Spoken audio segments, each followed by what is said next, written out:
Good morning, everybody. Good evening, wherever you are out there in the world. Welcome. It's a fascinating time, right? We got a stonk market revolution going on. We've got pandemics, lockdowns, different types of lockdowns. The economy doing weird things, like lots of people are out of work, but the economy or the stock market is supposedly, doing better. A lot of countries aren't in recession, even though if you walk around your city right now, it looks absurd, right? It looks like some kind of science fiction movie set, like aliens have invaded or something, and everybody has gone home. Maybe aliens will invade this year. And so it's a really interesting time to look at change, because so much of taking care of our mental health and making the changes involved with recovery is just about change and getting good at change. And as humans, we are not good at change. We suck at change, and it's really something we have to work on and practice. It's a skill. And right now, with so much change happening in the world, when you see a lot of discussions of like the pandemic affecting mental health and stuff like that, really, I find it helpful to see, it's not the pandemic or the lockdown or disruptions in the economy affecting people's mental health. It really speaks to our skills with change and our capacity for change, because often we haven't had to develop those skills. So when we're suddenly thrown into a situation where there's lots of change, it's really stressful. But what we work on when we're working on recovery from serious mental illness and just generally taking care of our mental health, that's all about change. So let's come together here today to talk about how we change well, how we do that effectively, how we can handle the pressure of innovation. Because when we're doing recovery, it's really about innovating, right? We're doing something we've never done before. And whether that's a whole country, so many countries right now are having to innovate, so many companies are having to innovate, or an individual, innovation is challenging. But that's really what we're here to talk about. So let's do it. If you got any questions about making the wild innovations involved in recovery from mental illness, or just generally taking care of mental health, building better mental health and fitness, throw those in the chat and we'll explore them. We'll explore them from that perspective of building change. Young Desi, you've already asked a super, super important question. Have I ever been to the Toronto Poop Cafe? And good question, like talking about change in the economy. Is the Poop Cafe open? Right, so many restaurants, cafes have had to move to takeout only. Like, are people getting their poop-shaped chocolate cake delivered to their homes right now? You really got to wonder about those businesses. But no, I've walked past the Poop Cafe before, but that's not the novelty. When it comes to a cafe, I am very particular about like having really, really good baked goods, right? They got to have super good muffins, super good brownies, super good cookies. So like I don't really care about the decoration. So just because the cafe is has a poop theme and they serve you food in toilets, it's not enough to get me in there. Extermination, hello, Squidge. How's it going? Hello, everybody. Yeah, so for everybody that's just dropping in now, we were talking about change a moment ago. Change and innovation, that really taking care of our mental health is about, like getting awesome at change and like really practicing that. And so D-Rose, you asked that question there. When it's the same thing every day and you failed a lot trying to change, how does it get done? So it starts to look at like why do we keep failing, right? And so what's happening before that? And often that means like we've got to do things differently. Right? Like we can see when we tried, like I used to do that all the time. Like I thought I knew how to, I was just going to kind of yell at myself and be like, I'm going to change today. And then of course I wouldn't. I would just go back to the same old compulsions. And so it's just starting to see like often if we keep doing the same thing over and over again, it's just recognizing, like the way I thought to do change is wrong. And that was a huge step for me, just starting to recognize that like so many beliefs I had about how to do things in the world And so many beliefs I had about myself and change and everything were just wrong. So many beliefs I had in my brain, super wrong. Everything my brain threw up, extremely wrong.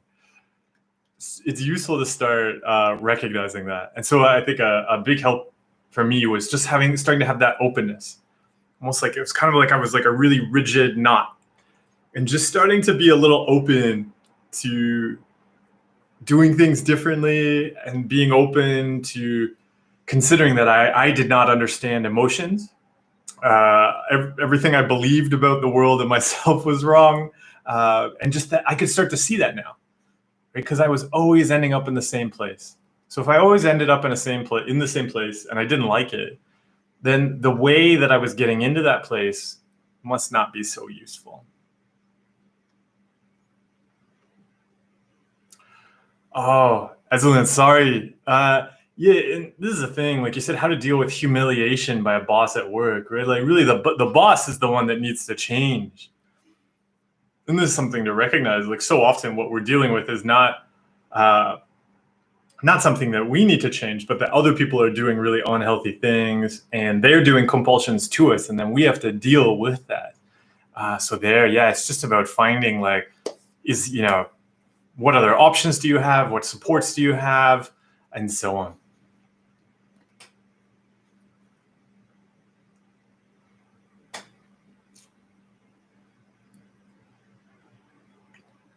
Yeah, Moscow, you said, I'm having an issue where I am cutting out compulsions, but then I feel like I'm just avoiding compulsions. Yeah, this is a great way the brain loves to keep us trapped, right? So it really helps to shift the focus. What I always encourage people to do is build around things you want to keep. So actually, you don't even make it about cutting out compulsions. You make it about maybe something you want to do in your career, or like starting a business or something like that. And compulsions are just the things we don't do because we're giving our time to the things we value. And so having the focus there, because that's the stuff we want to do. Because there's all sorts of things. Like this morning, I was making breakfast and I didn't hit myself in the face with a frying pan. And so it's not that I was avoiding that. It's not that, I was avoiding the difficult feelings of hitting myself in the face with a frying pan. No, it's that I want to make breakfast. And I'm going to give my time and energy to making breakfast well. And it's not about all of the things I didn't do. So I think making that shift can be tough at first because we come to these things where we're like, I've got all these compulsions. I want to cut them out, right? They seem like a problem. It's like, I want to focus on the problem. But really, a phenomenal way to solve the problem is to shift the focus to the things we want to grow. What do we want to build? Because if we make the problem the prerequisite, then we always need a new problem. We always need new compulsions to go and fix so we can feel successful. Squishy, hello over there. Greetings from Canada. Kevin said, how do I learn to accept anxiety, feelings, and thoughts I don't like? Something I found really helpful was starting with feelings and thoughts, so particularly thoughts that I did like, that I saw as normal. Right, like one of the exercises I always throw out there is starting to learn how to notice the urge to check your phone and not do it. And there's a lot of things like that, right? A thought pops up into our head and we're like, oh yeah, I should do that. Great idea, brain. It's like a thought pops up about, ooh, what are we going to buy at the grocery store later? Let's think about that right now. But that's the exact same pattern, right? That's an uncertainty. And then we engage with it. We're like, oh yeah, there's this possibility and that possibility and that possibility. And that's how we teach the brain, right? In those moments, we're teaching the brain, this is how I interact with uncertainty, right? If you throw up an uncertainty about, this is a feeling of boredom right now, why don't I just get rid of it and go check my phone because maybe there's something interesting there. That's like we're teaching the brain, if there's a feeling we don't like, we're going to go do something to get rid of it that we do like. And then the brain learns. And then at some point, instead of, hey, check your phone, or, hey, what are we going to get at the grocery store later? The brain's like, hey, did you kill somebody? And we're like, I don't want to, I'm not going to think about that. But that's really difficult because we've been spending all day teaching the brain, hey, you throw up stuff, I'll think about it. And so what I always encourage people to do is to first look at, can you start to interact differently with thoughts and urges and things like that you like? And then you just take those skills and apply them to the things that are more threatening.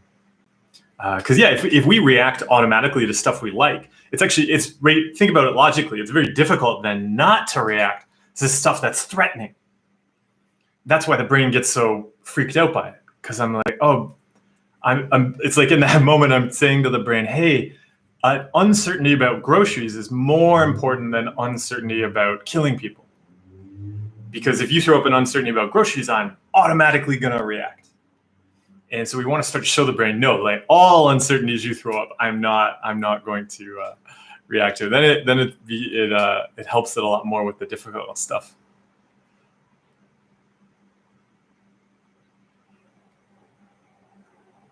Yeah, Palm Up Kitty, overcoming procrastination is so useful because it's the compulsion that's everywhere, right? Right, there's a feeling there like, oh, I don't really like this right now. And then so we don't do it, right? We engage, we're like, think of reasons not to do it. It sounds very rational.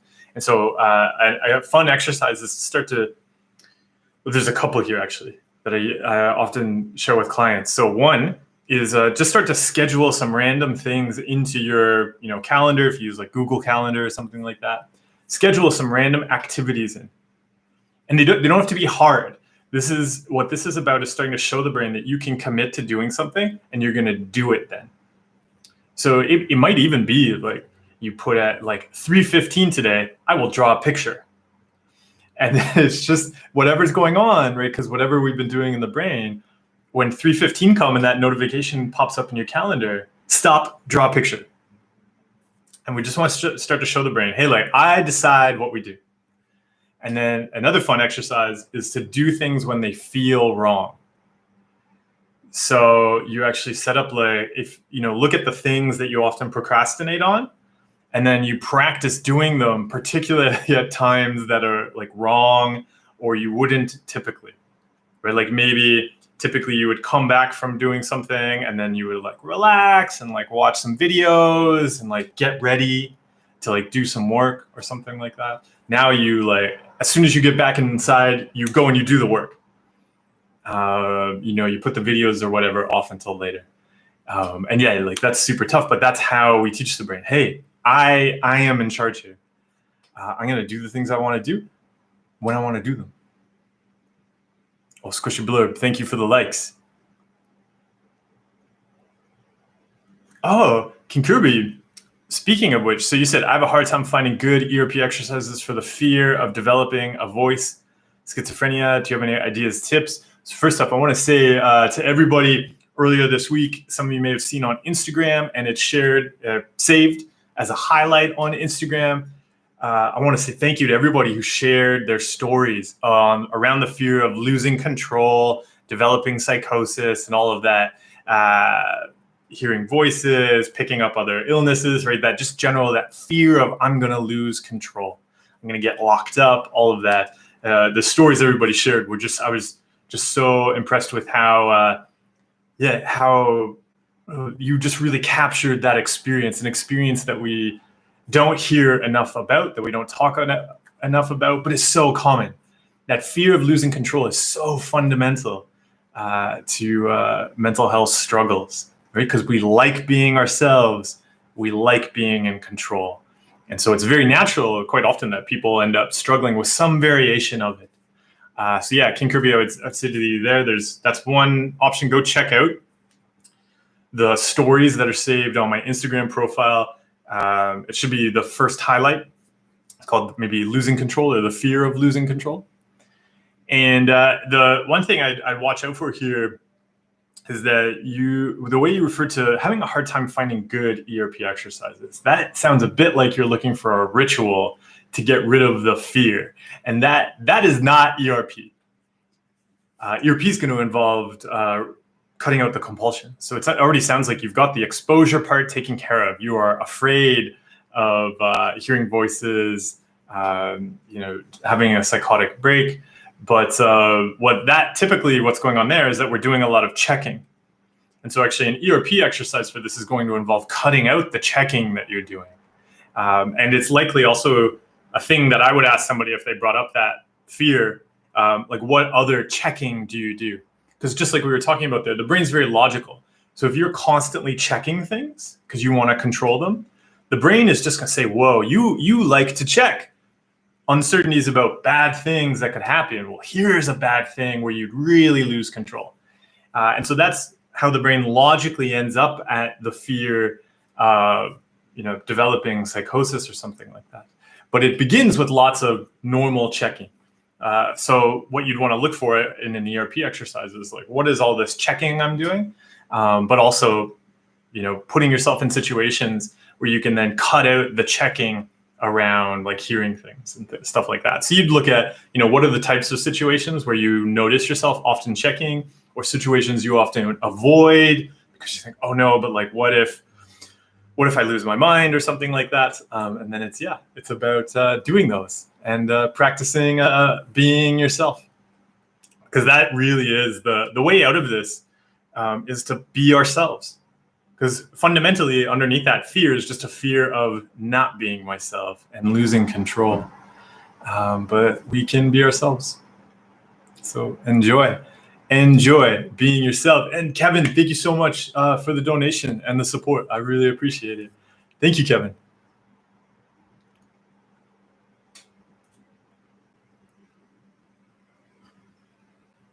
Oh, Kaur said, hey, how do you deal with dating someone who has anxiety and depression? Makes it very hard for them to be happy. And it's also hard to try and make them happy 24/7. Yeah. Woo. So I'd watch out there. Like, you do not need to be trying to make them happy 24/7. So mental health is something that we can work on. Like, it's very similar to physical fitness. Like, we work on having feelings and making changes and giving our time and energy to the things we value. So that's why I say, like, just that person you're dating. I mean, absolutely. I was diagnosed with depression, a couple variations of anxiety disorders, but I don't struggle with any of those now. Like, it's totally possible to learn skills to handle those differently and leave them behind. So in a relationship or something like that, a partner can be a great support to helping the other person access those skills and make changes. And, that's like, it's about collaborating together to really make changes and do healthy things. It is not, it is not another person's responsibility. Like, if I'm dating somebody, it's not their responsibility to manage my emotions.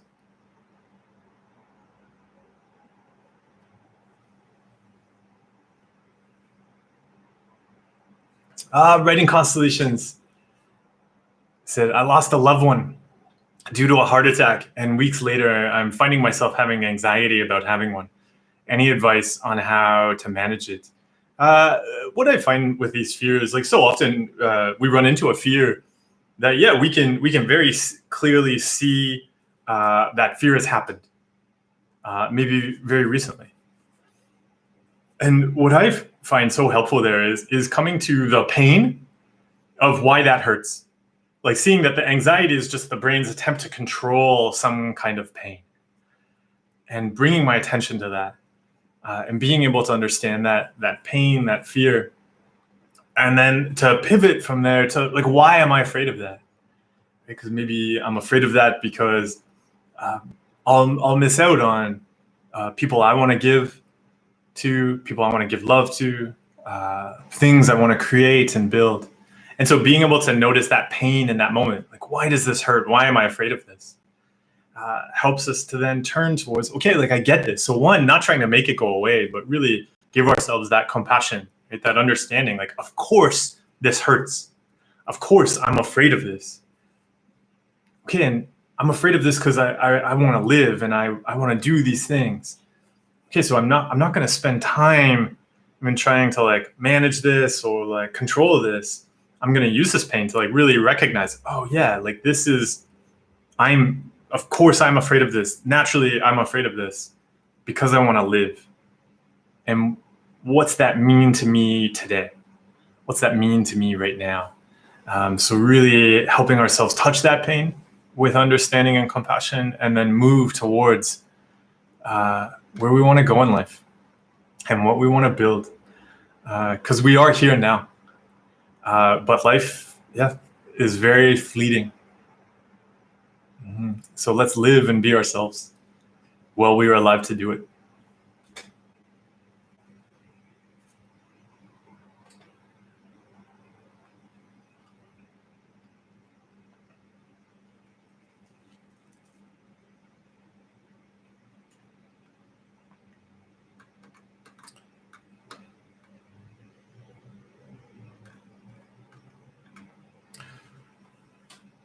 So Moskvin, you mentioned, so you were talking about avoiding compulsions before. You said a lot of your compulsions around technology. You don't want to contaminate your phone, so you wash your hands. This applies to video games, CDs, DVDs, all sorts of tech. So I would look at, like, how do I want to use it, and then use it.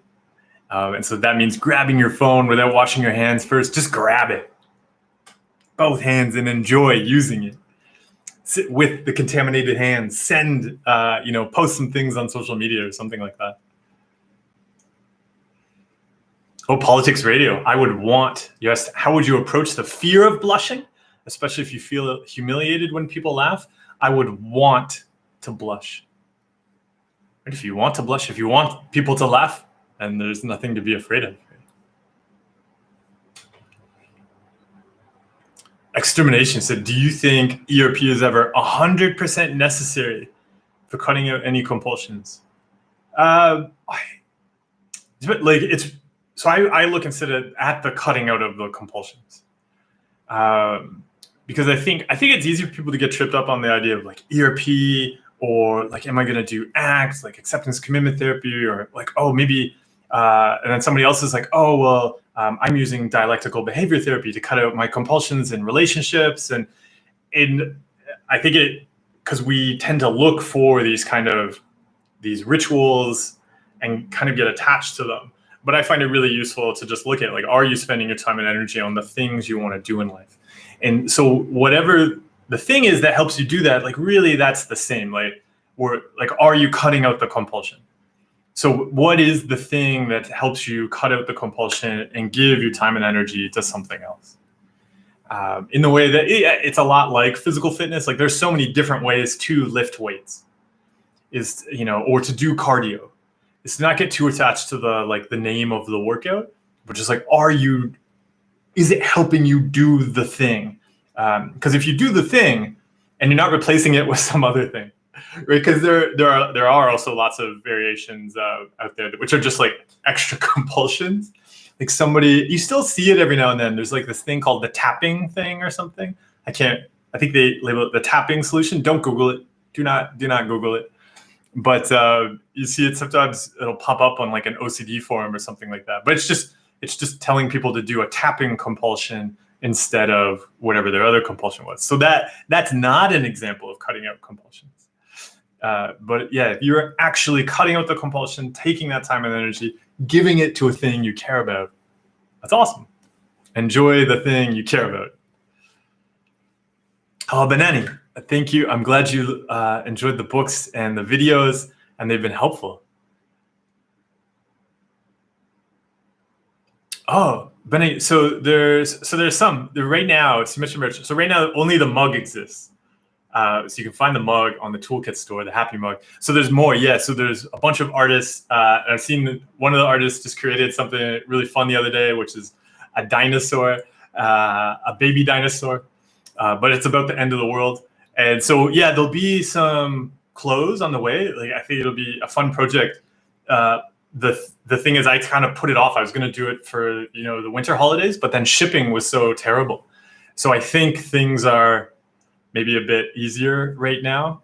So yeah, that's there's some more merchandise. We'll get some stickers. People said getting some the smiley everybody has a brain. We'll get some stickers and things like that as well. So yeah, thanks for asking. That stuff will be on the way. I've seen some of it, have some of it, of the shirts, and they are great. And then we'll get that launched properly. Yeah, like maybe February or March.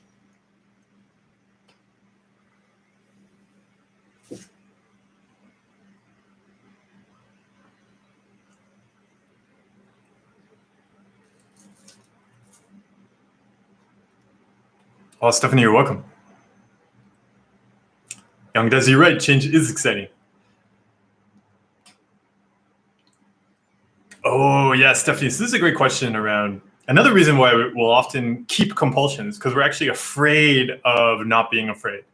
So Stephanie asked you, what can we do when we fear that not having anxiety over the intrusive thoughts is going to make us somehow act on them, so we'd rather feel anxious? This is really common. Same with things like guilt. You're like, oh, like I don't want to learn how to accept these fears because they make me feel guilty. I'm afraid if I don't feel guilty about harming people, then what if I do harm people then? And so this is like a whole framework for how kind of mental illness in general thrives, right? It's thriving on around fear, right? And it's all about avoidance. And we start to think, oh, I need fear and anxiety, all this avoidance, all these terrible feelings to control me. And absolutely, it's scary to step out into that freedom, saying, oh, like actually I could have any feeling, I could have any thought, and I'm gonna do the things that I care about. We're often then afraid of that. So part of it's just starting to recognize that, like what you're experiencing there, really, really common. It's a way the brain loves to keep us trapped in the compulsions. And it really helped me.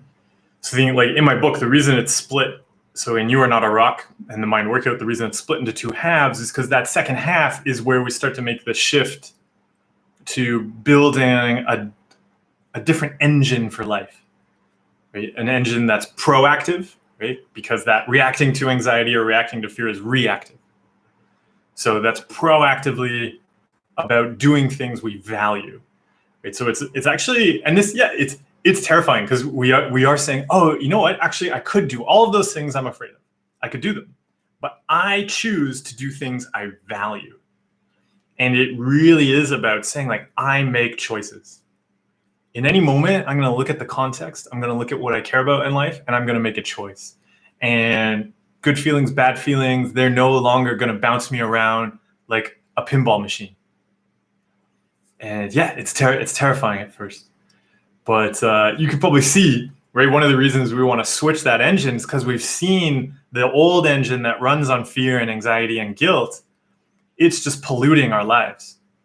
It's like dirty, dirty old engine, right? Like gas engine. And now we're going to create this beautiful clean engine that like runs on values and other things that are great for our environment. And but the switch is wild at first. Because I can think, like, I had so many compulsions around the fear, right, that I would like harm others. Like that's why I wasn't like holding knives or anything like that. So to actually pick up a knife and be using it around other people, and brain's like, oh, like you need to do compulsions to make sure, to kind of prove that you would feel bad about hurting people so that we know you're not going to hurt somebody. But to pick it up and be like, no, I'm not going to do compulsions. I just want to cut this vegetable right here. And I don't need to check and be certain I'm not going to stab somebody. Like I'm going to choose to cut vegetables. And that's all. And it's wild. But again, it comes back to like, it's so useful. So it comes back to change, but then it's so useful to introduce the concept of choices. We get to make choices. We get to choose to do the things we care about. And we just keep going and going and going. And it's so much more amazing than just avoiding bad things. There's a huge difference between creating something good and avoiding something bad. And when we're struggling with our mental health, it's all about avoiding bad things. Create good things. Wargaming Parrot, hello to you and your parrots. Welcome, welcome. Oh, John. So John Doe here says, I recently had my first panic attack. And since then, I've been having trouble breathing. I'm obsessing about my breath, always focused on my breathing, checking if I'm breathing normal. How do I stop? There's probably some fears to dig into there because it's probably that, I'm checking my breathing to like control the possibility of a panic attack. But it really helped me to understand that panic attacks actually are created by checking compulsions. So the more we check and control, the more we're likely to find something. We're like, whoa, that's bad. And then we get anxious and we're like, oh no, that's really bad too. And then we try to control it. And then a panic attack blossoms out of our checking and controlling. And so, like a lot of things, it's really useful to like want to have panic attacks. To want to have like whatever the fear is there, and so like if you're working with a coach or a therapist or whatever, like digging into like what are you afraid of, right? Like, so what? You have a panic attack. Like what's the consequence of that? And probably once you start to dig into that consequence, you'll start to see useful changes to make, right? Like that's the stuff to accept.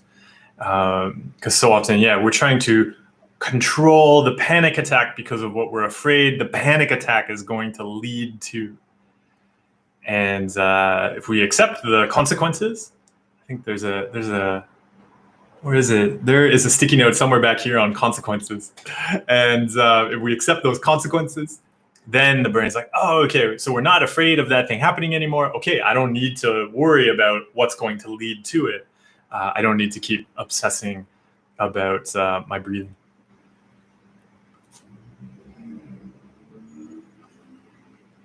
So, it's useful. You sit here, I'm realizing OCD is an attempt to try to control our feelings, to try not to face a sometimes difficult reality. It's not uncommon.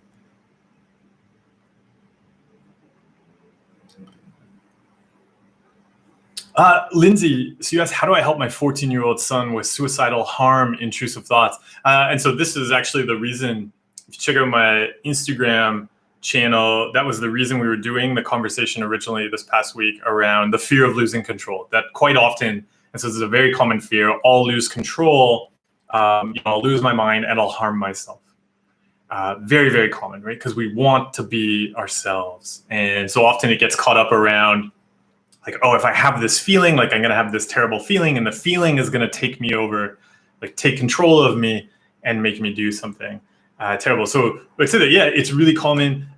If you can access therapy, working with a therapist that's experienced with OCD, that understands the difference between like suicidal thoughts and the fear of suicide. These are like quite common compulsions. Like I said, lots of people were sharing stories about them this week, and that's saved on my Instagram channel. I'll just throw that in the chat down here. Stream.com. Really, really common, and because ultimately, like one of the things I find, so to say to you as a parent too, is seeing like it's not unusual or strange to OCD. Like fundamentally, OCD, such a common pattern in it is control, right? Even if somebody's like washing their hands repeatedly, something we'd see as stereotypical, right? There's the uncertainty about a bad thing. Like, oh no, what if I touch something and therefore now I'm going to die? Or what if I touch something and therefore now I'm going to pass it on to somebody else and it's going to kill them? It's actually the exact same compulsion, right? They're trying to control the possibility of a bad thing happening.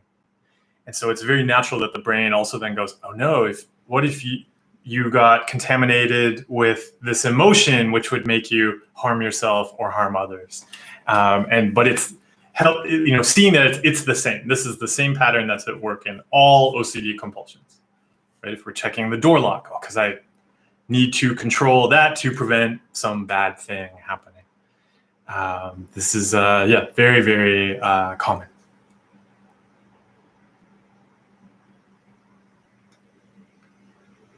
I see a lot of you have tried the tapping compulsion solution to compulsions.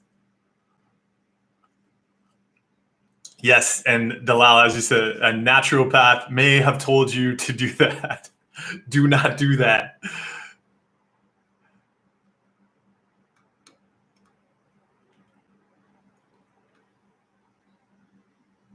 Yeah, it's more gaming parrot saying there. It isn't the best. It just becomes another compulsion, and you still end up doing all of the others. Yeah, because you're not actually learning how to cut out the compulsions. Yeah, praising yourself, starting to build yourself up. A huge part of this is too like elevating ourselves. This is the other thing, and even coming back to the idea of control and the fear around harming ourselves. There is like it really helped me to see I just like lowered my perception of myself, like that I believed some kind of feeling or thought could take me over. And in all of this, like I would say to everybody, there is an element of us having really just start to elevate ourselves, trust ourselves. See, okay, no, I can have these thoughts, I can have these feelings, all sorts of disasters can happen and I will handle them. Like, I am awesome and I have awesome superpowers, and I'm going to step into that and I'm going to be me amidst all of those thoughts and feelings and whatever else is going on in the world. I'm going to be me, because so much of it is this fear of basically being obliterated, being destroyed. And of course we don't like that. So let's be ourselves, like, actively and aggressively.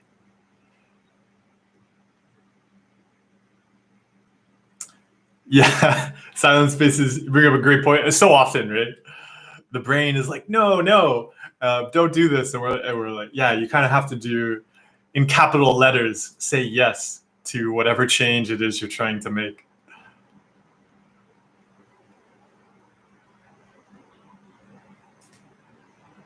Oh, Narayan, congratulations. You said, finally, I've come out of the tunnel. Now I can see how foolishly I've wasted those years fighting anxiety. Those thoughts and feelings are big lies. Totally. Dave, Alize, hello. The Dan said, how can I learn to tolerate that I sometimes feel I'm attracted / butterflies in the stomach to someone else other than my partner? I just want to love my partner and I don't want to leave. Yeah, so love your partner. It's seeing like we can have any thought or feeling. And so, yeah, like there can be a feeling of attraction to somebody else. I said, like, oh, like, of course I'm attracted to somebody else. And I'm going to go love my partner. A lot of what happens when we're struggling with our brains is that we have these like rules and equations, and they are not helpful. And so a lot of the times what we're doing by doing healthy things is breaking the rules. Because the brain's like, whoa, if you had that feeling about somebody, you better, maybe withdraw, or you got to figure this out first or solve this. And no, yeah, I had a feeling. That's neat. Awesome. And here's what I want to do to build a healthy relationship with the partner I love. Go.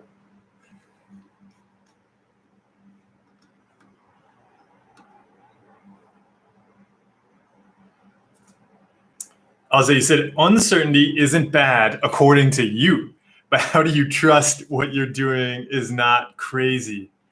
I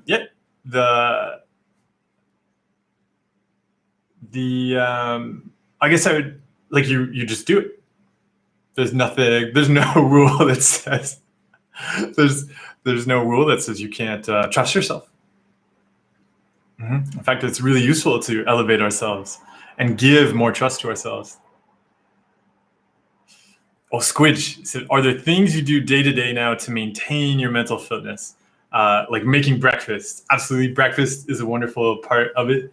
I would say what I'm always looking for is, right, because we make it about the things we want to do more of. And then it's about learning ways to kind of like, I don't have a good term other than scale. I know you understand, you work in tech, you'll understand what I'm saying when I say scaling. But I think to explain to everybody else, like, we just keep doing more and more of the things that we care about. Man, inevitably to do that, that brings in new uncertainties. And so, because then we're like handling more uncertainty. And so I find like mental fitness as you progress is just about learning how to do the things you want to do and be yourself and keep adapting and building new skills to, do more of what you care about and handle the greater amount of uncertainty that introduces. So I would say, like, if there's anything in particular I do, so it's still like, like things like meditation and stuff like that. But then it's about looking for like new ways to expand my meditation skills, right? Or like we've been having the conversation on the Discord about like maybe doing some streams, like some kind of like live stream training course or something coming up on Twitch through meditation. And so like that's an example of scaling up, where I'm like, oh, okay, like I have a great practice that I really enjoy. Okay, can I scale up? Can I share it with other people? And so that naturally involves then learning new skills. And so I think that's the thing that I always look for. Like I am very aware of like I'll kind of look at what I'm doing and like a week ahead or a month ahead and just consider, like, am I building skills right now? Am I learning new things? And am I pushing into bigger uncertainties. And so I'm always kind of looking for that, because then I know too, if I push into a bigger uncertainty, then I have new skills and new lessons and things like that to share with others. And so I find that is important, like that, because my practice, right, and like what we do here, or like with coaching clients and stuff like that, is so much about, sharing my personal practice. So yeah, similar to physical fitness, I always need to be taking on new challenges, because if I'm taking on new challenges, then I can share that with others. Yeah. So I am always looking for that stuff.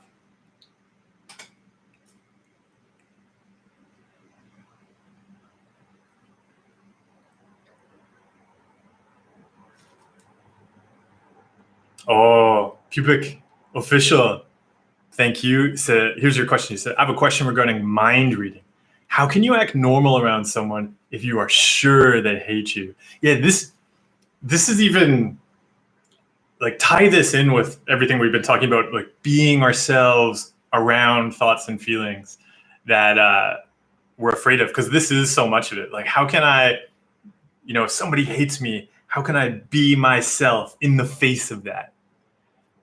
And like, this is the practice, like learning how to be ourselves wherever we are. So one, yeah. And then there's also the element of the mind reading. So because if we're doing lots of mind reading, whether it's true or not is kind of irrelevant. It's like, do you want to spend time and energy on that? Because we could also be we're often totally wrong too. We're like, I think that person really likes me, but maybe they don't. Or we think somebody really hates us, and actually they don't. So there is that element of, like you've seen, just noticing I'm doing this mind reading. And then I would just bring it to a question of being able to recognize. So say we know for sure, and they're actively being mean to us. Looking at that as part of the environment, right? It's like, it's like walking down the street and there's a dog barking at us. Like, okay, like the dog is barking at me. How do I want to be myself in this context? And we, decide that direction we're going to take, and we go for it. Yeah, and sometimes if that dog is actually going to bite us, we might run in the other direction. That's fine. Yeah. I mean, dogs. Yeah, maybe I should have used like a tiger or something, because I love all dogs and all dogs love me. So, I mean, but this is like a hypothetical example, right? Not that there would ever be a dog actually trying to bite us, because dogs love us. Monto, yes. He said, reacting to the fear of missing out on life leads to us missing out on life. Yes. Also said, also not being willing to experience anxiety, so we avoid it, is another struggle. Yeah, it feels automatic. Yeah, so live. Right? How are you going to live this week and be yourself and not react to the fear of missing out on life? Go and get it.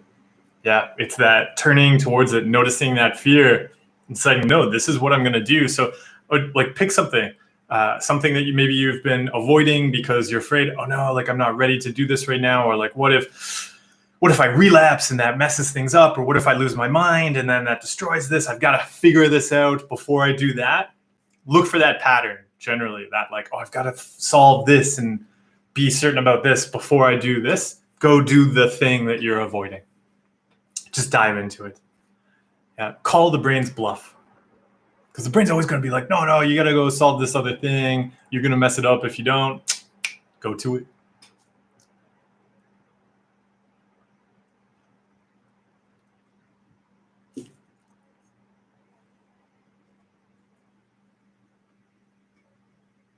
Yeah, wargaming bear, totally. It really does push your, self-belief, self-image down. So much of the work has got to be about elevating that.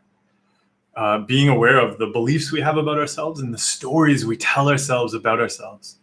Because so often we're putting ourselves down. We're like, oh, no, I can't go do that yet because I've got to go do some other thing first. And we just keep pushing ourselves back and back.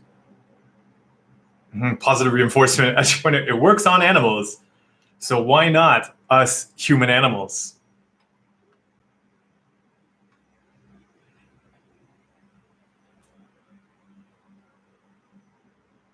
Oh, Scar, thank you for stopping by the live session and watching the videos over the years.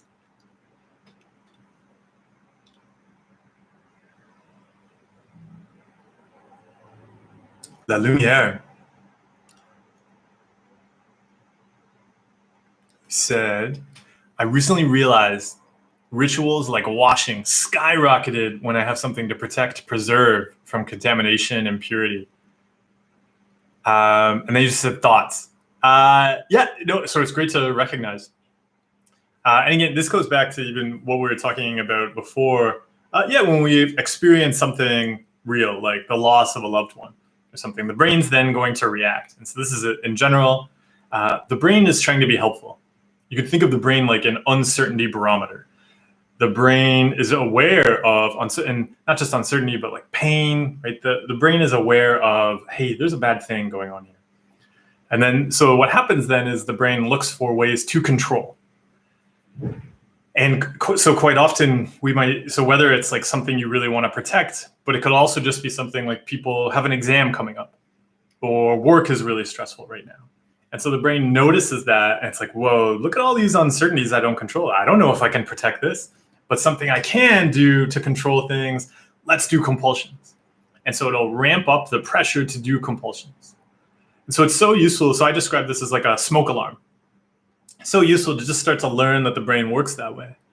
So that when you notice that urge to do more compulsions, you're able to look at that, kind of say to your brain, hey, I know you're doing that because you're afraid of something happening to this thing we care about. I understand why you're doing that, but you don't have to do the compulsions.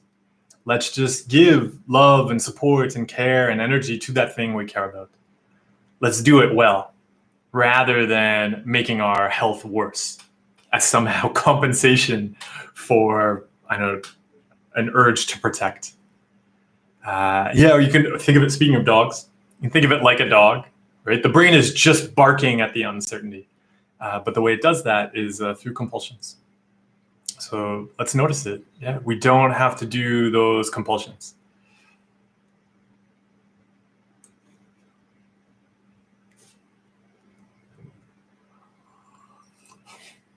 Extermination. Yeah.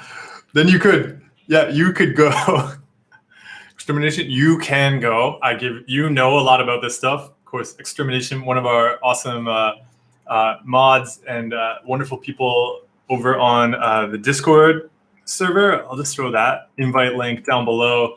I've been super impressed there too. Everybody involved, like across the board, everybody involved in the Discord server. You've been such an amazing community and so helpful to each other. You've been really demonstrating effective ways to share about, hey, these are challenges, but look at the things we can do, and here's where we're going.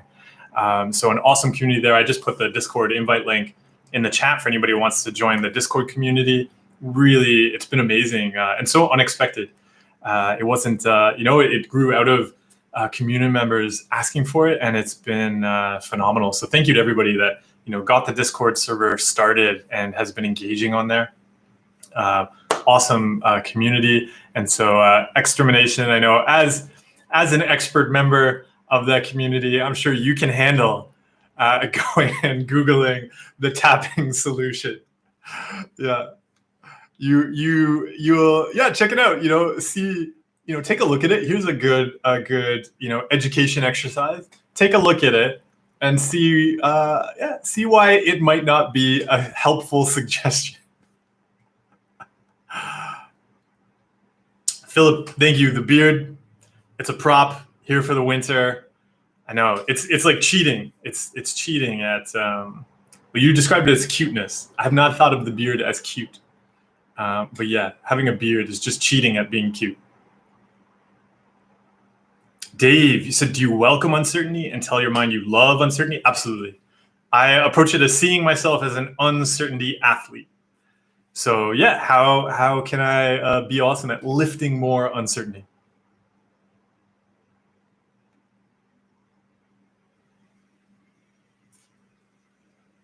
Oh, Narayan, I would love to visit India again.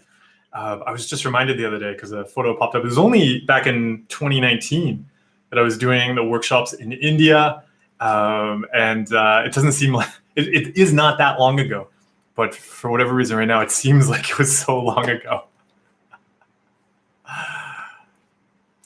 Sick. Yes. Did I invest in GameStop? No, I don't dabble that much in the stonks. Paula said, how do you act like yourself when the feelings are so overwhelming? So to start, explore feelings that maybe aren't so overwhelming, but practice like being yourself. So it might be something simple, like this is where we get into change, right? Like so much of this is just about change. So actually a great way to start learning how to do this is to change something you do regularly. So you might look at like, what's your end of the day routine before bed or something like that? And see, like, for example, if somebody was always like watching TV right up until they go to bed, it could be fun to say, okay, actually, I'm going to turn off the TV an hour before bed, or turn off my computer, right? If they're always on their computer or on their phone an hour before bed, I'm going to read for that last hour or something like that. Grab a book or have a conversation, maybe I'm going to call a friend, like do something wild, like talk to somebody on a phone. Just to start to change, because you'll see like the brain's like, whoa, you're doing something different. What's going on? But by doing things like that, which aren't as threatening, and showing the brain, hey, like we can do different things and be ourselves, then we can start to take those skills and apply them in areas that seem more alarming. So that's what I always say. Like I think one of the reasons, even so, you'll see the Discord server is called the Mental Fitness Discord server.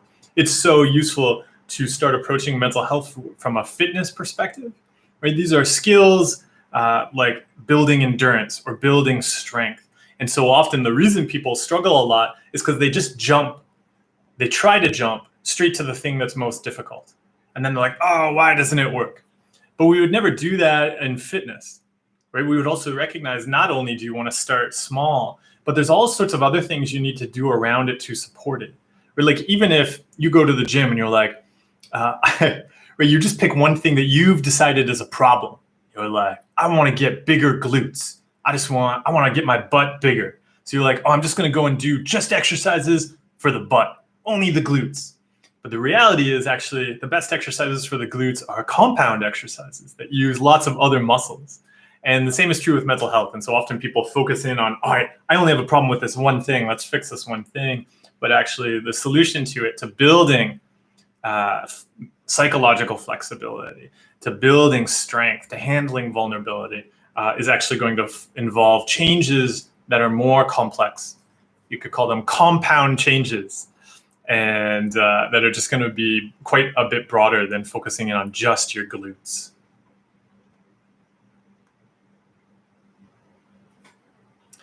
Banana, you asking about the t-shirt merchandise. It'll be done. The merchandise is done through a company called Printful. And so they have manufacturing in Europe, the US, Mexico, and Canada right now, I believe, and maybe Australia as well.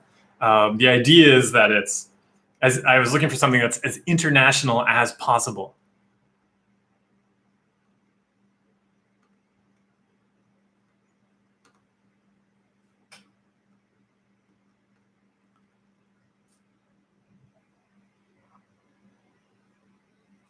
Mm-hmm.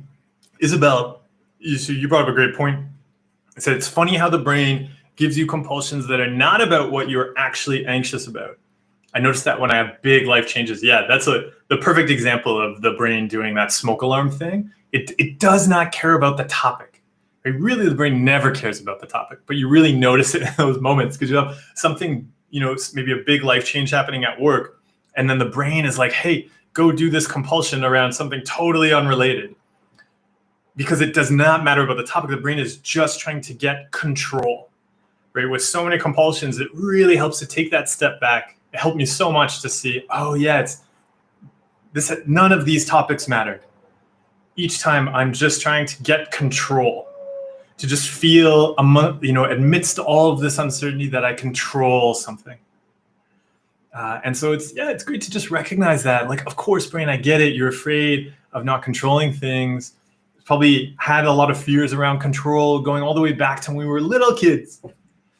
But now we can really say to the brain, hey, no, brain, I've got this. I can take care of us. We don't have to control things and chase control all the time.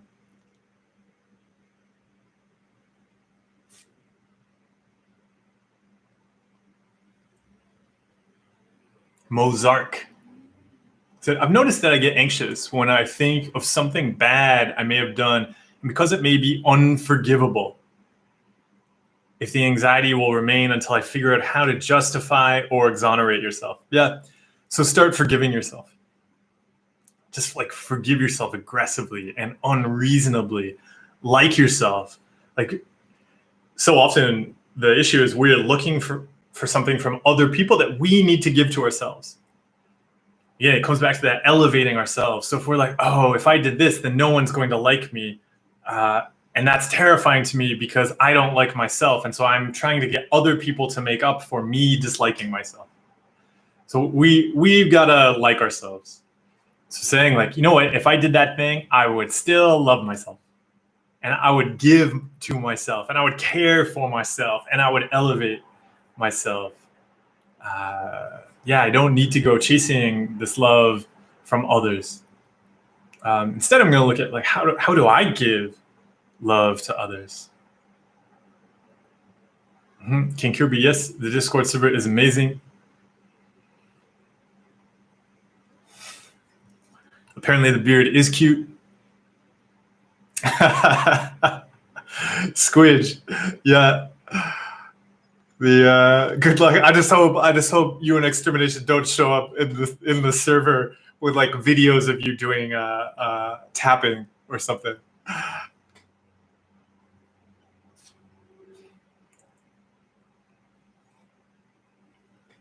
Yes, La Lumiere, as you said, is just that not doing the compulsions means accepting that it'll become impure or contaminated without reversal. It seems terrifying. How do you live forever, 24/7, feeling contaminated and disgusted? Well, so this is the thing, like being disgusted with contamination, like that's up to me. Right? Like I can be contaminated and not be disgusted by it. That's something I do, right? All the judgments I stick on myself. But I think you're getting at something that's really useful to look at. You mentioned without reversal. And so like a lot of fears, what I would look at here is, what are you afraid is going to happen as a consequence because of this? And that might be the thing actually to work on accepting, right? Is it that, oh no, like because I'm contaminated, I won't be able to do the things that I really care about. I'll miss out on things. I won't, if I'm contaminated, I won't want to be around people, or I can't be around people. And that's what it's actually about. So it's actually noticing that, because that really helps us kind of shift the focus sometimes. Because accepting the topic that we're afraid of is often very difficult. But you may find that the underlying consequence is a bit easier to accept. And actually, I find it's the more useful thing to accept. Because as long as we're afraid of that, right? If we're afraid of, okay, people are going to reject me and I'm terrified of that, then the brain is just thinking of all the different reasons people would reject us. Oh no, what if I was contaminated and so people don't want to be around me? Oh no, what if I had done something unforgivable? So, oh no, everyone judges me and hates me. Those are the same sets of compulsions, right? Because they're actually just trying to control the fear of being hated by other people.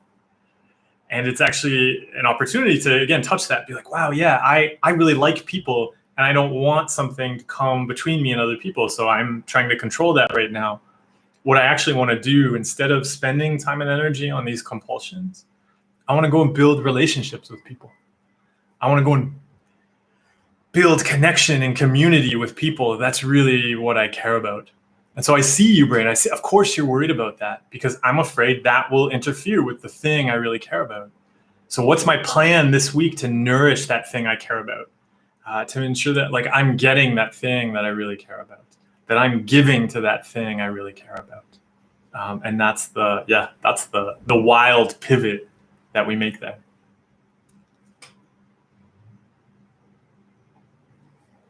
Boris said, how do you deal with an internet addiction if my brain constantly finds something valuable in almost every search for something on the internet? It makes the situation even difficult by the fact I mostly use it for educating myself. So that's really common. The important thing is to recognize it has nothing to do with that. Like it doesn't matter if it's good or bad or whatever. It's like, do you want to spend your time and energy on other things? You already see how the brain is going to trick you into the compulsions, right? Like earlier we were talking about how the brain doesn't care about the topic, it just wants the compulsion. It's very true online, right? If the thing that's going to trick us into it is saying, hey, you know what, this will be really educational. You don't know about that. Oh, that mentions something you've never seen before. Why don't you click on that link? That's what the brain will do if that's what'll trick us into compulsions. And so it's got to be like cutting it off. So what I always suggest people do around the internet addiction compulsions to start off is do like a week where you really block as much as possible so that you can make it just a bit easier for you to have that urge and choose not to go, right? Choose not to click. And then you progressively, turn off, the firewalls and things like that you've put up, continuing to practice building that skill. So like, okay, I'm gonna go and read something right now, and you commit, like, I'm gonna read this article and I will not click on any links or search anything about this article.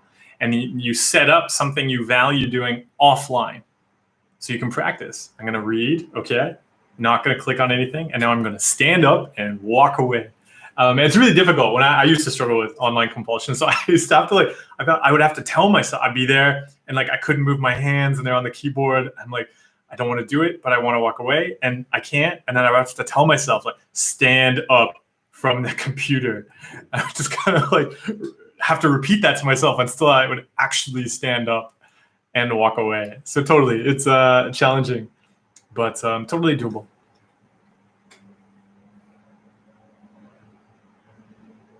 Oh, Suraj, enjoy dinner.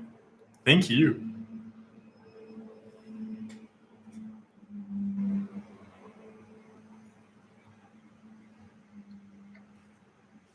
Oh, Scar. Yeah, no, yeah, it's great you've called out that belief there. Yeah, that you see stuff like that on OCD forums and stuff, and I'm sure it's in articles and stuff like that too. But it's even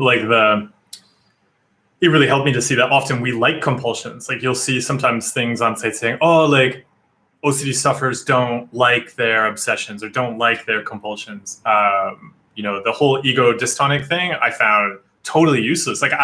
I thought all of my compulsions were good. I didn't, right? When I got diagnosed with OCD, it was when I was in therapy.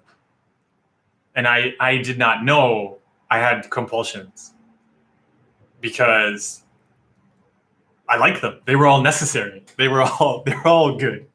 They were all rational and reasonable to me. So yeah, it's not even to think of it as a slip. No, it's just normal. It's the thing.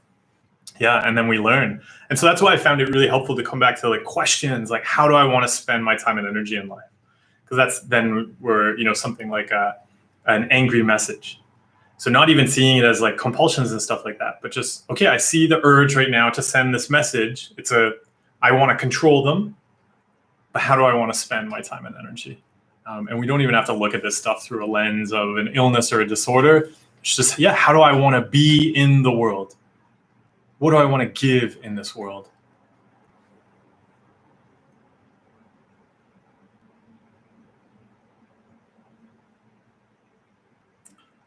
Anthony said, hey, Mark, I recently made a lifestyle change to do with diet, more specifically, a whole plant-based diet. All of a sudden, I got caught up in heavy compulsions around people judging me. And then you ran out of characters, and you said that, but I don't see the rest of the question. So fears around people judging us are really common. And you might want to look are there other compulsions you do around people judging you, when you're getting dressed, when you're sharing things online, sending messages, emails, all of that. All can be great opportunities to cut out compulsions and to explore how, so something like food, to explore how you want to do it in a way that's about you, not based on reacting to what other people think.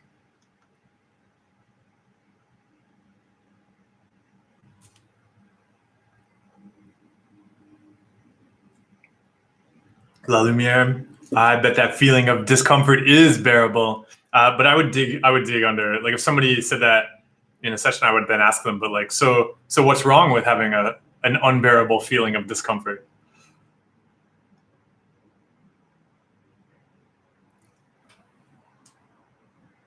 Banani, I would not. So I would not. I would not say it's useful to chase something like enlightenment or something like that. So practicing mindfulness did bring me some realizations about the thoughts, but no breakthroughs. I wouldn't find it useful to chase that. Like it's something like mindfulness is just so enjoyable to be present and do the things we're doing, and that's enough. There's nothing else to chase.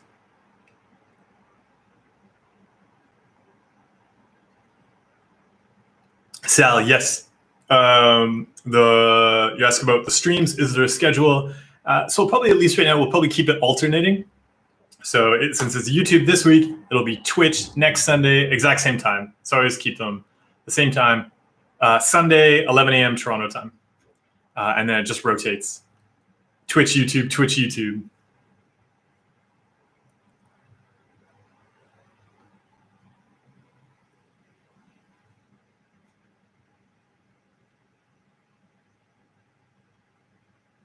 Isabella, yes, throw stuff out. Yes, do you have any tips for dealing with all the clutter and things I've accumulated as a result of compulsions? Yeah, super fun exercise before the brain even notices. You just grab a garbage bag, you throw a bunch of things in it, you take it outside, you throw it in the trash. You don't worry about anything about like, is this recyclable? Is that, can that go in the trash? Nothing. You just go like 20 minutes, throw as much in a garbage bag as possible, get rid of it before the brain has a second to get you into a debate and think about it. And so often it's just something we got to do because, yeah, we accumulate all of this stuff. And like, what if I need this? Ooh, something could go wrong if I throw that away. I mean, this has like emotional baggage and emotional contamination attached to it. And then that just, all that builds over time. Throw it out. We enjoy it. We enjoy it so much. Yeah. And I find it really helps it. Like it's got to be a thing. Like we're not like, oh, I've got to get ready to throw stuff out, or I've got to figure out the stuff to throw out. It's got to be like, it helped me to do it unreasonably. Doing like these hand motions here involve moving before your brain notices. The brain will just want to complicate things. So it's just like, boop, sorry, brain. Already threw out a bunch of stuff. It's gone.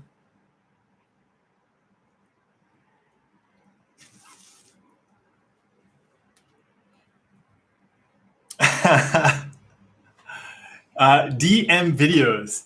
This is you see the approach is not to post the message several times in chat, please.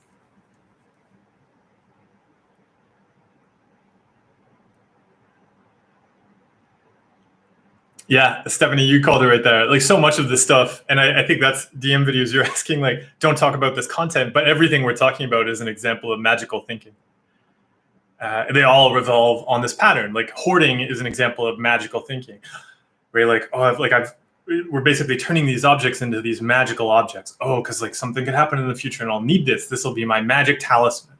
Or it's going the other way. Oh, this was associated to something bad, so I don't know if I can get rid of it right now because maybe we're afraid it'll like the emotional contamination will go to others, or it's bad. Or we're like, oh, it'll be bad if I throw it away. Does that make me bad? That's all magical thinking. So yeah, Stephanie said there, magical thinking is thinking that if you do something in a certain way, the OCD will disappear and go away forever all of a sudden. And then it's extending that to everything. Magical thinking is thinking things about things that are not things. So it's really useful to spot that pattern and cut it out.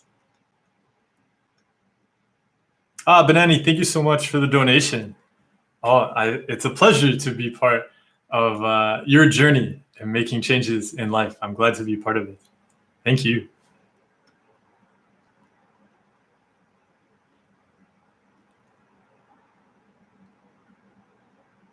Wargaming Parrot, you're talking here about making changes. Said, I want to protect my partner and my animals too, but what started me off down this path again is not wanting to keep putting them through my compulsions. I'm doing it for me, but also for them.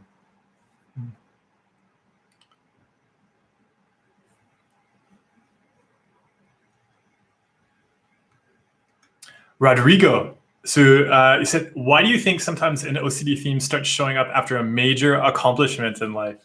This is a great thing to see. It's because, again, starting to see like there really isn't like OCD.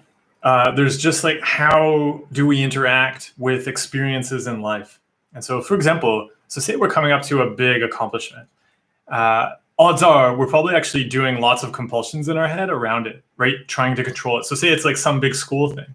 And so we see it as good, like, no, I've got to figure out this exam. I've got to figure out how to do the right project. And right. So we're actually doing all of these things in that old unhealthy way. Like, oh, I can't let something bad happen. I've got to fix this and solve this and control this. And so it's to look at that. Are we doing it because we're, building and creating something we value proactively, or are we constantly, as we're working on that accomplishment, reacting? Oh, I didn't like that bad thing didn't happen. Oh, I controlled what that professor thought about me, all that kind of stuff in the school example. And then we graduate. And then it is done. And now there's this huge spot in the brain, this empty spot where we've been doing all of these compulsions, physical compulsions and mental compulsions around controlling the possibility of this accomplishment not happening. And it's empty. So the brain very helpfully, because we've often been, this was certainly the case for me. It's like, wow, Mark, you just spent 4 years doing all these compulsions and now you have nothing to do compulsions around. You must be so bored. Because the brain is kind of watching us and it's seeing like, I really like controlling the possibility of bad things happening. So then it just fills the space. Mm-hmm. So it's starting to see, like the OCD is not this separate compartmentalized thing. Mental health is about how we interact with thoughts and feelings and experiences in life. And so it's so useful to really look at it all. Across the board, things that we may think are normal, necessary, etc. And Isabel, I see you there. Does it sound fun to grab a bag and shove lots of things in and throw it out? Isabel, the comments, eek, she has mentioned.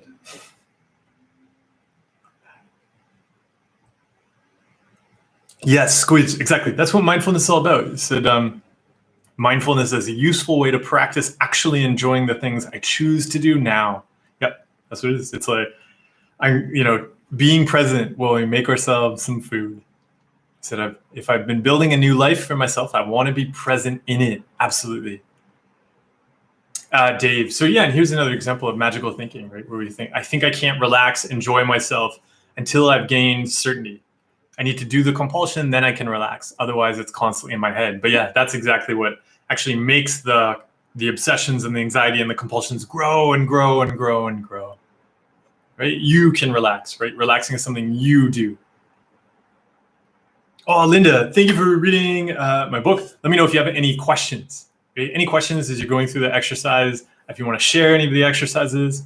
There's a spot on the Discord server too. I'll just post the link for that. Again, because people have been sharing exercises as they work through them. I just posted that down below. So you can also do that there. And there's lots of people that are pros with the exercises that can offer insights as well.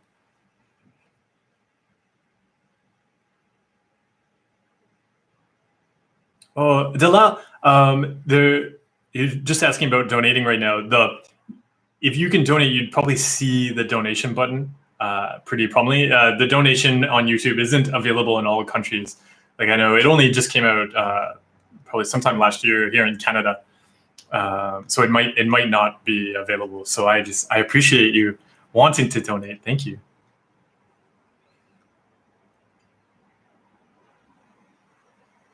Rodrigo, you're welcome.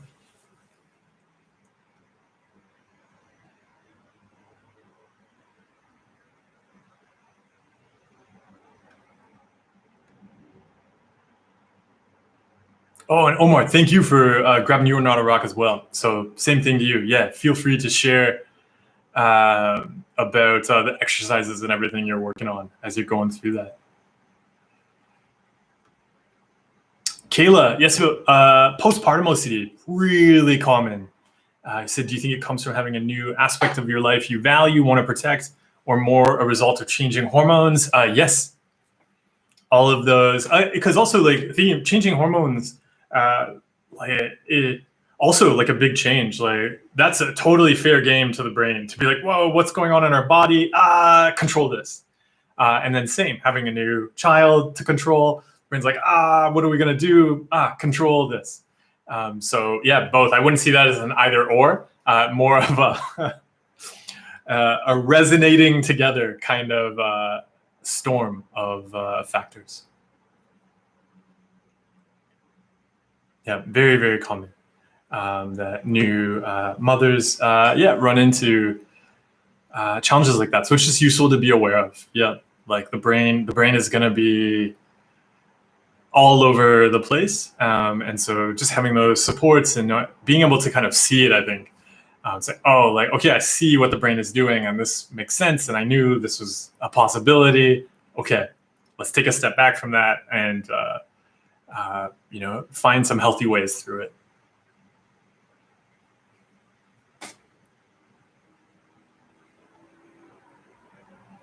Boris, I find, so a lot of these skills, you asked there, said how to approach the activities which are actually about controlling the future. So it seems to be directly related with planning, goal setting, etc. Will it inevitably be a little bit compulsive? No. So all of these exercises we do actually mostly come from my background in design thinking and business innovation. That's all about proactively setting values and doing innovative things and understanding systems, setting goals in a way that is healthy, that helps us do things we've never done before, rather than falling back on the old habits and the old ways of coping and checking and controlling. And so, no, like I would say actually a much more effective way to plan for the future is to do it around values, is to do it around a recognition of, okay, there's going to be these fears and uncertainties that are going to come up. How are we going to handle them and take steps in a direction we want to go, rather than putting fears in charge of our lives? So I think the difference, maybe to use words, is the difference between controlling and managing and leading. And what we start to do with our lives is lead it in a direction, as opposed to, whoa, there are some bad things and I must control them. Right? So the difference between reactive and proactive. Because if you go proactive and do something well, you still address all of the challenges, but you go much further towards something awesome. Whereas if you're reactive and you're controlling and you're managing, you can only control and manage the old things and all the old uncertainties that you're aware of. Yeah, so it's limiting. It's the difference between somebody who says, like, I want to control drowning, versus somebody who says, I want to be awesome at swimming. To control drowning, you just don't get in the water. If you want to be awesome at swimming, you're going to learn and build skills and practice and get in the water and go places. Go awesome places. Isabel, yeah, so you mentioned recycling there. That was exactly why I said throwing things in the garbage and not worrying about recycling, because that kind of fear of like doing it wrong, or like, am I doing? Oh, this is like immoral if I throw it in the garbage and not the recycling. And absolutely, I totally understand that fear. But sometimes we've really got to elevate our mental health. And yeah, because otherwise the brain will just get stuck on that stuff. Yes, Stephanie, as you said, it just makes so much sense now. My OCD started months after I finally started college in another country, and also after a traumatic situation. Totally, right? The brain is just trying to like control, and it sees all these things we don't control, and some of them are maybe painful.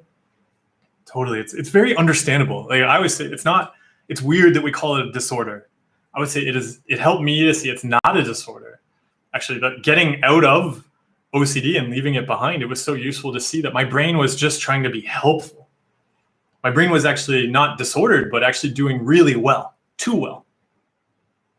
right? It was too good at trying to control all of the bad things that could happen. It's understandable it wants to control bad things that could happen, because that's its job.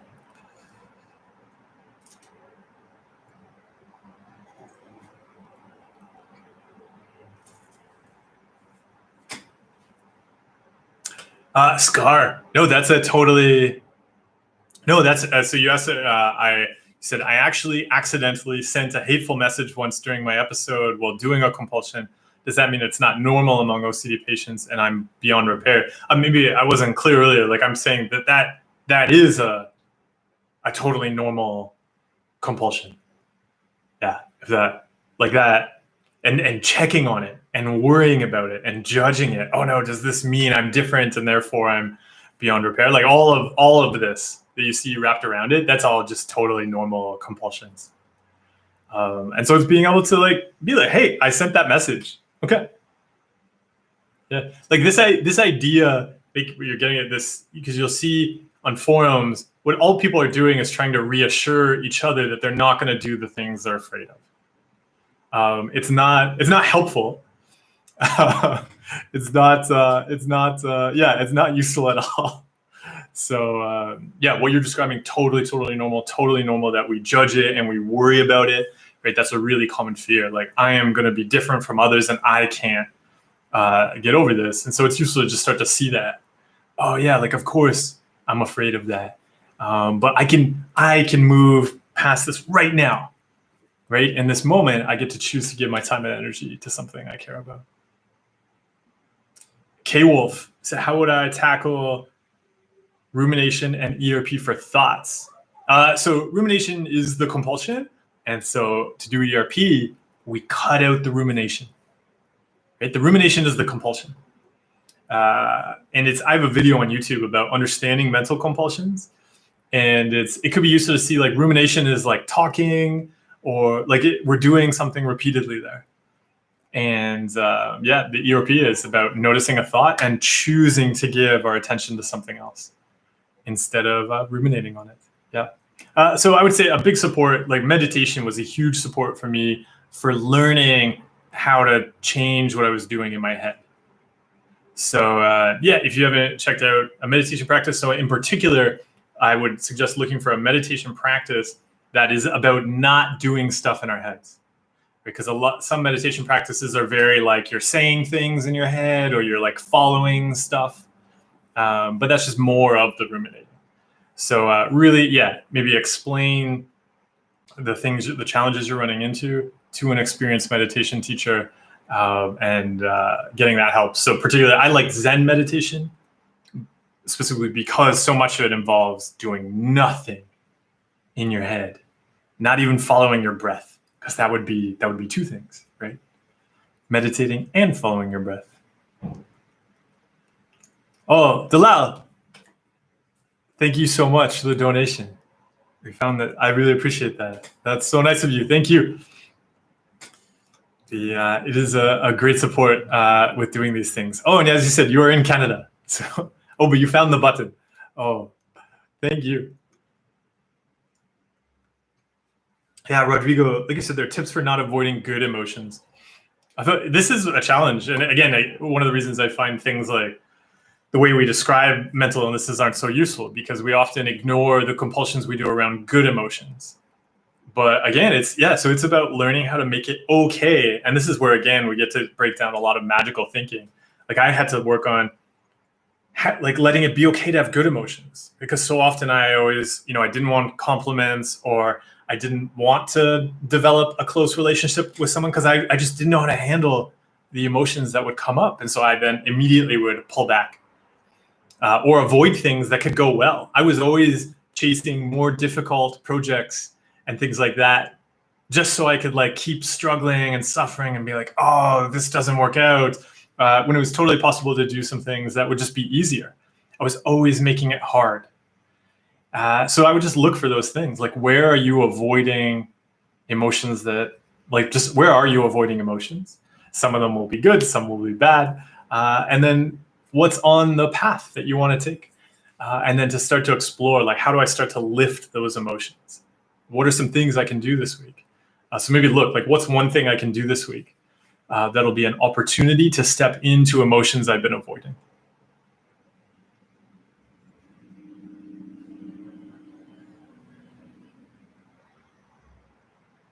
Oh, Wargaming Parrot, thank you. Thank you for the tech support tips. Oh, you're right. And it totally is down there. Yeah, right below the little chat button, there is like a little $ symbol. Yeah. I didn't even notice that down there. It's also on mine. I should donate to myself.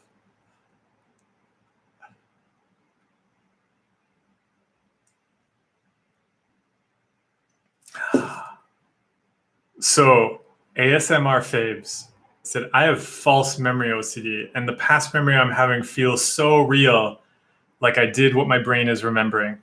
Please advice. So consider that OCD and mental health in general is broader than that one memory. And you might want to look at, like things you're doing to control and cope with stuff in the head. And so I'm particularly calling out because I see, right, your username is ASMR Faves. So I would even look at how you're interacting with those ASMR tracks and things like that. There's going to be more going on here. So with false memory OCD, like it's recognizing like it doesn't matter if something feels real or not. That's just one of the ways the brain will trick us into things, because we start to try to differentiate, like, oh, this is unreal thing and this is a real thing, but it's all stuff in our heads. Right? There really aren't like false memories and real memories. Of course, there's tons of research showing that our real memories are all kinds of distorted and wrong. So I would just start to look at the compulsions and the judgments and things like that. How can you start to do things differently with stuff in your head? Like that's what I found so helpful, just starting to recognize there's brain stuff across the board, whether it's memories, feelings, emotions, urges, whatever. I have stuff in my brain, and then there's stuff I value doing. And I'm going to give my time and energy to that stuff I value doing.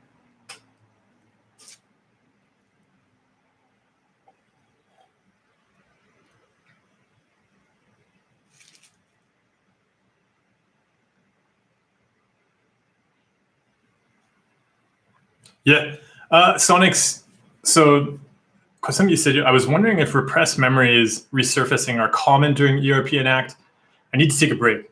That said, the memories may have been coming back anyway. So actually, it's really common. So I describe this always to clients as like an onion. So usually there's some reason that we've gone to get help, or we're like, oh, this is now too much. I'm going to go and tackle this. And then so we might cut out those compulsions like pretty quickly, and we're like, wow, this is amazing. And then it's like, oh, and now my brain is throwing up this thing from like way back when, I was a lot younger, and I used to have this other compulsion, but I'd gotten over it. But actually, we have just like built up this layers of things. And so as we cut off the layers, you come back up against that stuff. And so sometimes also it might be memories. Like maybe we started doing coping compulsions as a reaction, for example, to bullying. We were getting bullied, and so we kind of came up with this protective mechanism. And then, so we think of that as a long time ago. But as we go back through the onion, you come up against this kind of pain, scar tissue down there from fears of other people doing bad things to me. Totally natural. Yeah, a very, very natural part of the process. And it's really seeing it as like a positive thing. We get to touch that pain. We get to give ourselves some kindness and some support that we didn't have back then. Like we didn't know what to do. And now we can kind of reach out and grab the hand of our younger self and take them into the future and show them like, hey, you don't have to keep worrying about these things anymore. You don't have to be upset about this. Like, I'm here for you. We can handle this now. Look, we can build social connections with people. Yeah, absolutely. You felt that pain when you were younger, but we can do things here and now. And so, very natural what you're experiencing, but really an opportunity for change, right? Like what are you seeing that needs healing there? And how can you bring that healing into your experiences now?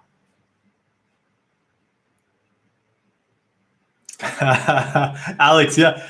When markets are being irrational, it's great to. This is so much about mental health with cryptocurrencies as well. So much. It's fascinating to see. Particularly, I find with cryptocurrencies, the separation, and now we're kind of seeing it with the stock market too. The separation from fundamentals. From like, oh, is that business coming up with a new product? Is it selling well? How much cash do they have? Are they over leveraged? And so what we see there is something that's much more. I find it's much more a conversation for mental health and psychology, because we see market movements that are not based on the business fundamentals. They are based on psychology. And so, yeah, I feel like the stock market, financial stuff has moved more into my realm of interest and expertise lately. Definitely in the past year, I've felt that. Yeah, you really see interesting, fascinating changes. Oh, Scar. No, thank you though. Thank you for the consideration.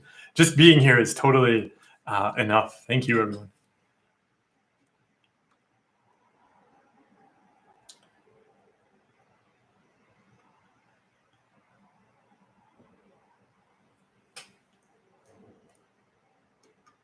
Just reading through the messages. I know we're coming up. It's like 12:33. I'll try. We're close to the bottom. I'll try to get through the wall. Oh, Moscow, I am on Twitch. Twitch is twitch.tv/Mark W. Freeman.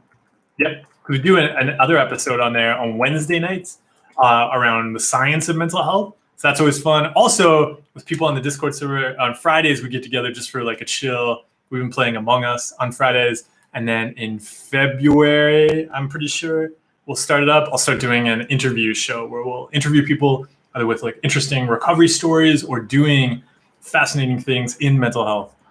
So I'm really looking forward to that as well. Oh, Boris, you're in Siberia. Enjoy the winter. It's a good time to be out in the snow, right? Yes, and Silent Spaces, good show there. Yeah, there is if you go to the toolkitstore.com, there's the Basics of Being course, which is free, and it's to introduce you to meditation skills. And so there's more coming on the Basics of Being course in February. Ooh, Susie, yeah, you had a meditation practice where you're trying to figure out why our hearts beat without answering it. Ooh, yeah, why do our hearts beat? It's good to see you, Susie.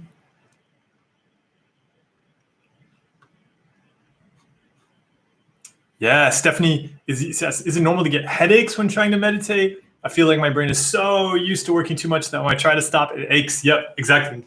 When we try to cut out compulsions, and especially when we sit down to meditate, whether it's a headache or a weird pain or an itch, yeah, because the brain is like, whoa, why are you stopping? Why are you stopping? What's going on? You're trying to get rid of me. And so it throws up stuff for us to like do more compulsions. And so making space for that is totally normal. When I was cutting out compulsions, like I have a video on headaches and, recovery in general. Oh yeah, it felt like my brain, like really, it was such, I don't, because now, of course, that feeling doesn't happen. But it was so, like, very much when I was cutting out compulsions, it was this weird brain feeling where I still describe it. It felt like my brain was separating from my skull. It was this, like, weird tingling sensation, like, on the inside of my skull that I used to always get. Who knows what was going on in there? I assume that was the brain changing.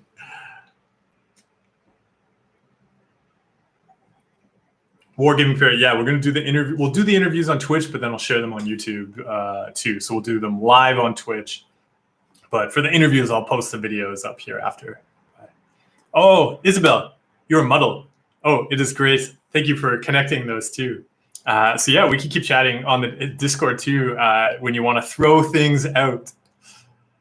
Okay, extermination, and I believe we've come to the end. This is a good ending message. Extermination, you're heading out.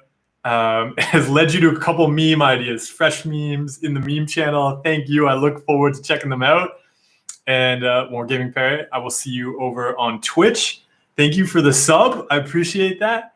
And to everybody, Thank you for coming by today. Let's wrap it up there. Again, bring it back to what we were talking about at the beginning. Like, change is really tough, right?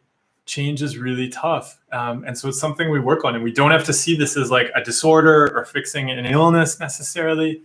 It's change. Whether it's in relationships, it's in business, it's in health. It's about getting good at change, because anytime we change, we feel things that we don't like, but we can handle them.